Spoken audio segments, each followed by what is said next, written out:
அக்லாஷப்பதான சுக்ரமா. என்ன மிஸ்டர் ரங்கராஜன், குழந்தைய வத்தலாக்கிட்டீங்க? வெயில்ல காய வச்சிருப்பாங்க. அது இல்லைங்க, அன்னைக்கு நீங்க அட்வைஸ் பண்ணதுல இருந்து வீட்டு வேலை பூராவும் இதே தானே செய்யுது. கேள்விப்பட்டேன்.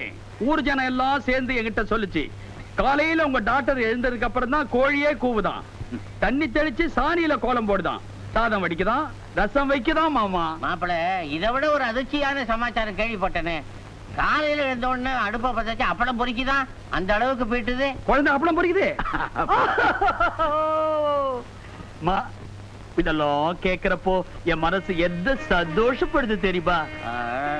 இதுதான்ப்பா உங்ககிட்ட ஒரு கெட்ட பழக்கம். கெட்ட பழக்கமா? அது ஒண்ணும் இல்லைங்க. அளவுக்கு மீறி சந்தோஷம் வந்துருச்சுன்னா கண்ணை மூடிக்கிட்டு கோடி கோடியா கொட்டிட வேண்டியது.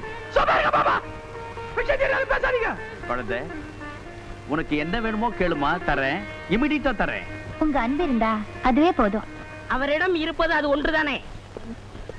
ஏமா, மாமனார்கிட்ட ஏதோ பிரசன்ட் கேட்கணும் சொன்னியே, கேளமா, அவர் சந்தோஷமா இருக்கிறாரு.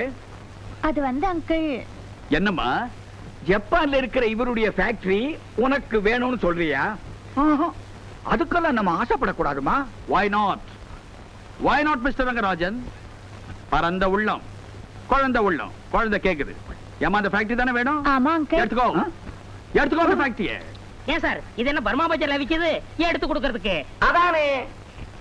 Shut up your nasty mouth. Sattanathan, ஜப்பான்ல இருக்கிற விசிஆர் ஃபேக்டரியை குழந்தை மேல டிரான்ஸ்ஃபர் பண்ணிடுங்க. Okay sir. ரொம்ப தேங்க்ஸ் அங்கிள். நம்ம சம்பந்திக்கு ரொம்ப தாராளமான. அதனால தான் இவ்வளவு ஈஸியா சொல்லிட்டாரு மாப்பிள. கிருஷ்ணா, நான் சொல்றேன்னு வருத்தப்பட்டுக்க கூடாது. அவ்வளவு பெரிய ஃபேக்டரி இந்த பொண்ணுக்கு ஃப்ரீயா கொடுத்தா அது மேல அக்கறை இல்லாம போயிடுமே. நன்றாக சொன்னீர், நன்றாக சொன்னீர். இப்ப நீங்க என்னதான் பண்ண சொல்றீங்க?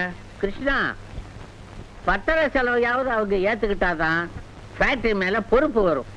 ஆமாப்பா, அங்கிள் சொல்றது நியாயம்தான். இத பத்தி நீங்க சிவியரா டிஸ்கஸ் பண்ணிட்டு இருங்க. நான் கிளப் வரைக்கும் போயிட்டு வந்துடுறேன். அந்த பெரிய பங்களா இருக்குதே, உங்க மாப்பிள பாபு பேர்ல எழுதி வச்சிருங்க. ஜப்பான் ஃபேக்டரி இருக்குதே, அதுக்கு உண்டான பத்திர செலவெல்லாம் நாங்க பாத்துக்கிறோம். இதுவும் நல்ல யோசனை தான்ப்பா.